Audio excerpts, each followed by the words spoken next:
So the very first thing, in order to really align that habit with fulfillment, is to identify your values. Be really clear about what they are, your core values. The second thing I really want you all to dive into is to appreciate your neighbors. I just want you to make it a habit to express appreciation. Make it a habit. And when I say make it a habit, I want you to schedule time to check in with your people. I want you to actually write it down. Schedule the time to do it.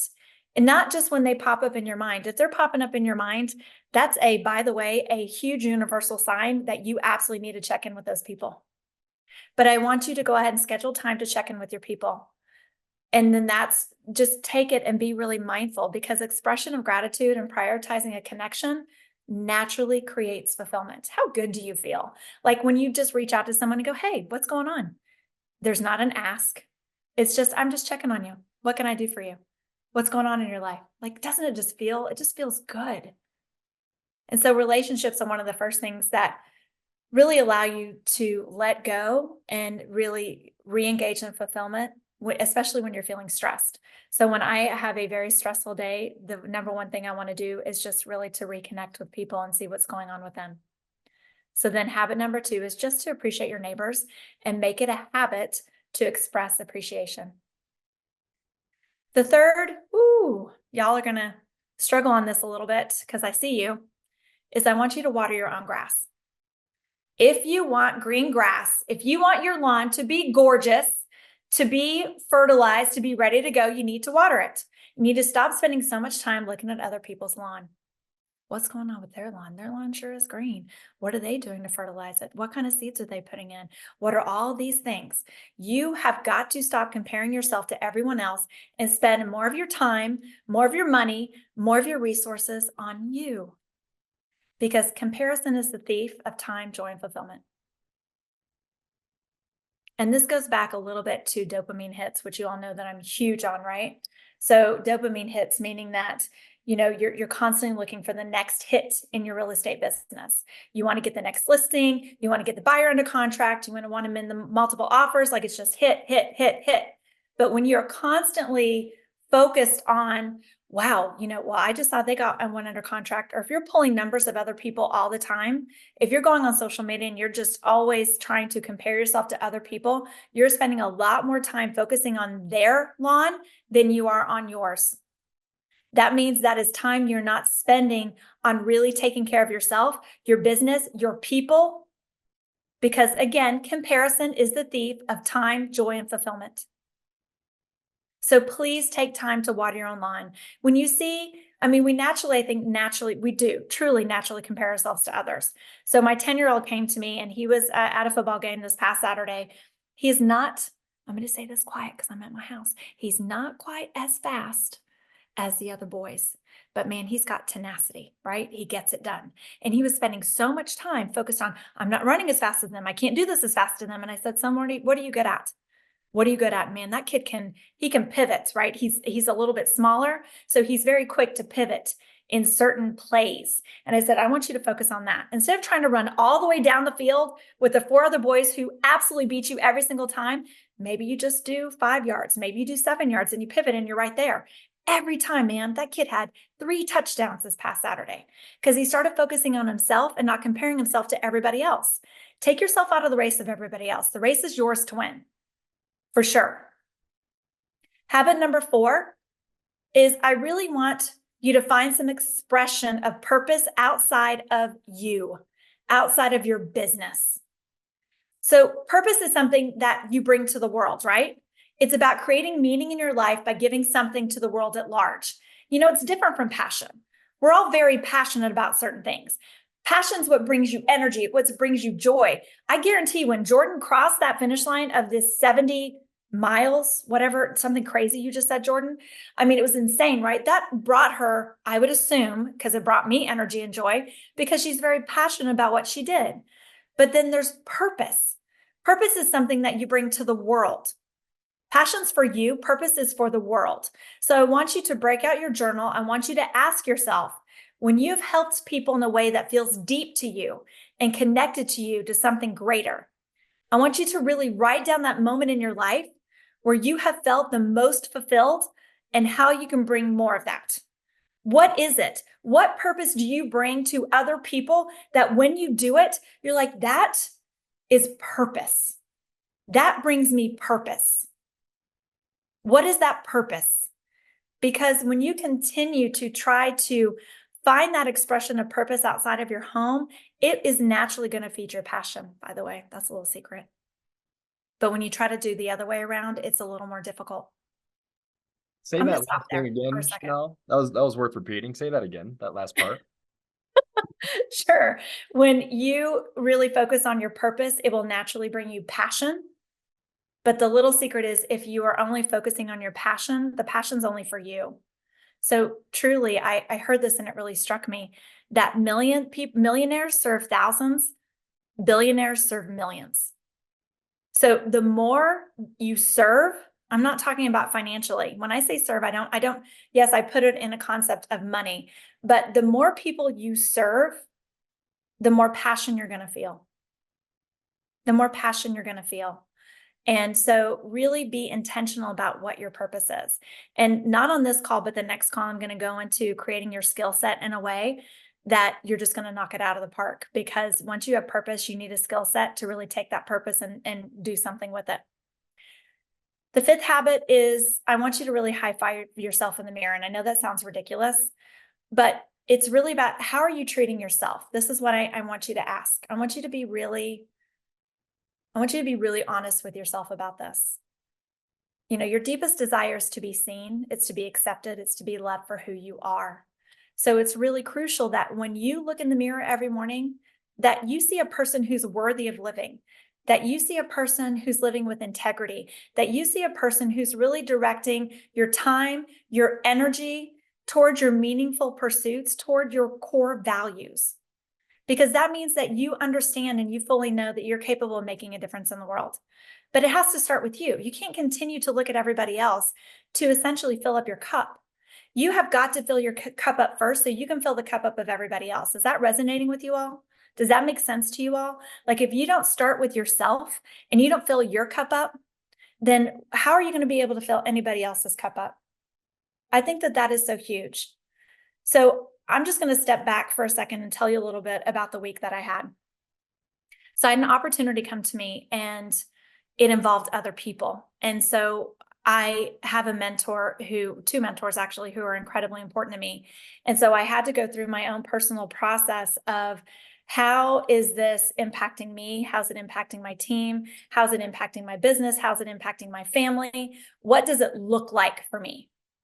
How does it feel for me? And so when you create habits that are essentially aligned with your core values, that are aligned with fulfillment as opposed to achievement, then you start seeing that you make decisions in a very different way. And so I don't know that I would have had the same process of making a decision I made this past week, even a year ago, my friends. A year ago, I would have been looking at how much can I make? How much can I achieve with my business? How many team members can I bring on? What are the numbers? What's the volume? What's the this? What's the that? What's in it for me? How much passion can I feel in this? But this time around, it was very different because I'm very focused on fulfillment. And by the way, achievement's built into fulfillment. I'm sure you all have figured that out. But when you look at the fulfillment of it all, then when I was making what I would deem to be a life-changing decision, it felt good. It felt right. The other way that I was going did not feel good. I'm like, but the numbers look good. This looks good. That looks good. Everything's aligning in this way.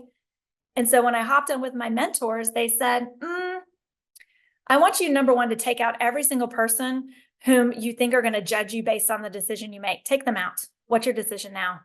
Oh, wow, right? When you aren't worried about what other people think and you make decisions based on your own core values, sometimes those are two very different things. Very, very different things. I just wanted to share that with you, that we all go through certain things. Number 6 for me is adopt a role model mindset. Adopt a role model mindset. Being a role model requires intention and requires awareness. Every single one of you on this call are a role model. We're just emotional beings. We are. Some of us are much more emotional than others, but we are all emotional beings. And it is incumbent upon us to show our team, to show our friends, to show our children how not only we deal with accomplishment, achievement, crushing our goals, but also how do we deal with our fear? How are we dealing with our uncertainty? How are we dealing with our vulnerability? I was very vulnerable this past week. And I'm going to shout out to my team member, Melissa, who's on this team. She saw that this week. She saw my vulnerability. She saw that I didn't have all the answers. She saw that I was really trying to make some decisions. There was some uncertainty there. But in order for you to be the best role model you can be, it is so incredibly important that you share both sides of the circle. You can't always just share all the great things all the time. That's not where people learn from us. When we are open to those who are around us and we really share the entire circle with them, it teaches them that behavior, and also that we don't cover up and we don't gloss over things, that we tell the truth. And when you do things and there's belief and good intentions, it drives your behavior, right? So people are watching you, whether you realize it or not. There are people who are watching you on social, they're watching you in your business, they're watching you in your family. And it's so funny, I'll never forget a while ago, before COVID, a trade came over to our house. And I remember, number one, thinking, okay, I need to really, show my kindness to my husband. I need to be, the very best person I can be with my children, because this is a stranger who's walking into my home. So I need to be on my best behavior. And I've got to tell you, I put myself in a timeout because my question to myself was, why don't I act like that all the time? Why am I waiting for a stranger to come into my home to show my husband respect, to be kind and gentle with my children? Yes, trust me. I mean, we can't all be like that all the time. But essentially, I had to put myself in check and think, why am I not always acting in that integrity to the people that I love? Why do I have to have a stranger I don't even know come into my house for me to be my best self? That's got to change, right? And so I realized that a part of that was really understanding that whether that stranger is there or not, number one, I want to be a role model to myself. I want to be a role model with my husband.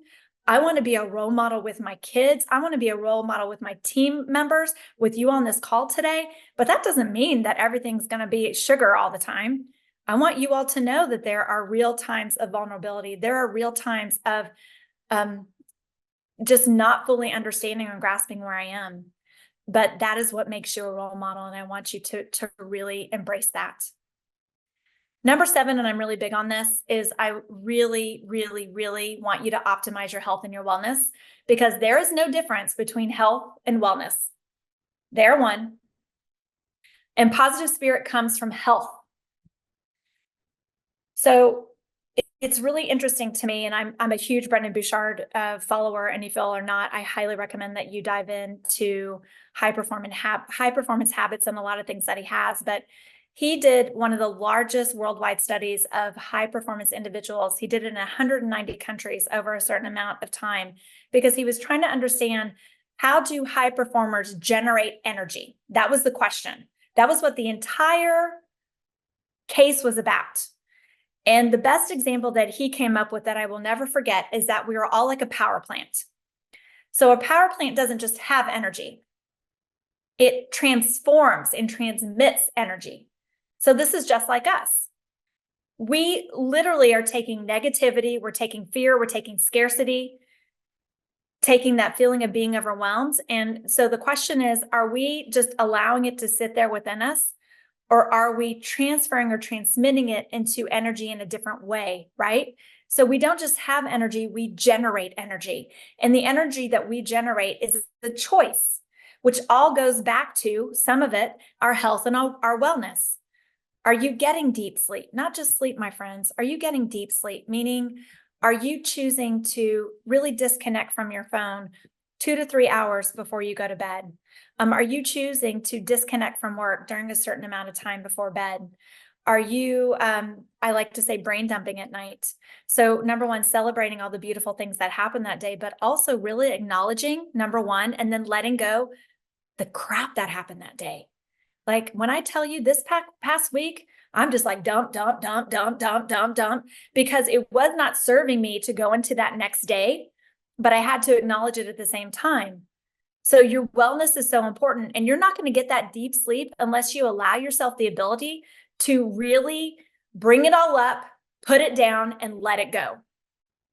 So I always say we're very, very good at pointing out all the things that went wrong that day. Oh, if only I would have done this, if I would have done this, if I would have done this, I wish I would have said this. How many times do you really take a moment to celebrate what's going on in your life, to celebrate what you did that day?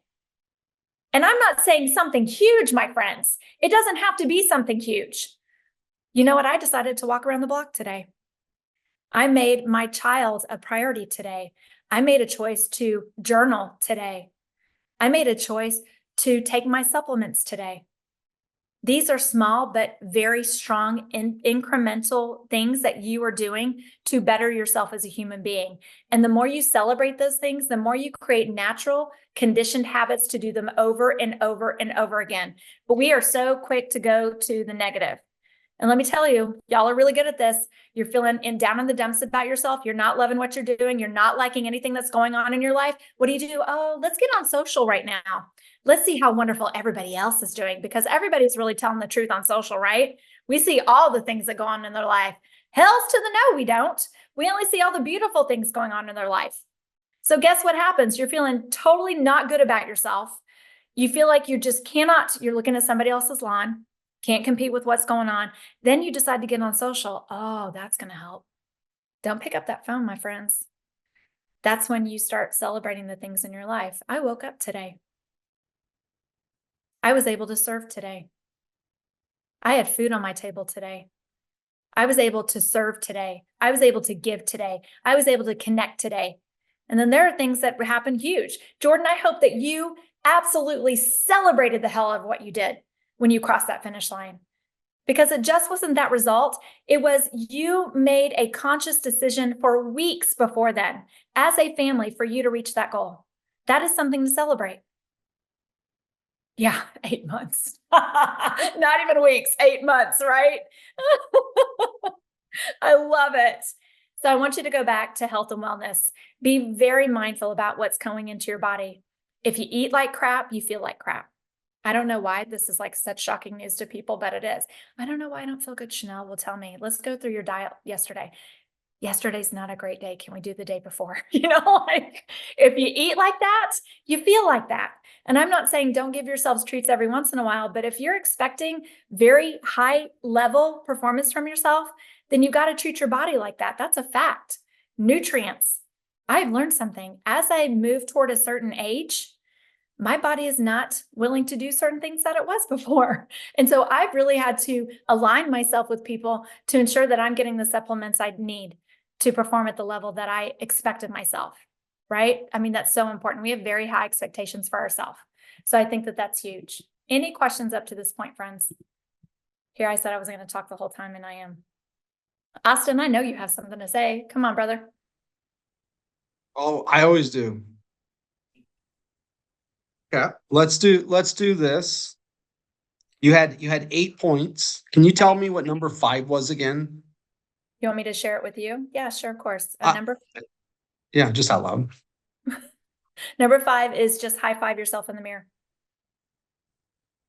High five yourself in the mirror. Essentially, treat yourself the way that you treat other people. Like, it's such a simple thing, but it's such a big thing. See yourself as a person worthy of living with integrity, a person with beautiful energy. You all, I see you're pouring so much into other people day in and day out all the time. Please just take a moment and pour some of that into yourself. You cannot give from an empty cup. So we went through 7 habits there. Correct? Correct. We went through 7 habits. It'd be nice for the community to identify either which one they're doing well at or which one they could improve. I love that, friends. So I'm just going to go over them one more time. The first is I want you to identify your values. What are your values? Number 2 is make it a habit to express appreciation. Number 3, water your own grass. Stop looking at everybody else's. Habit 4, find expression of purpose outside of yourself.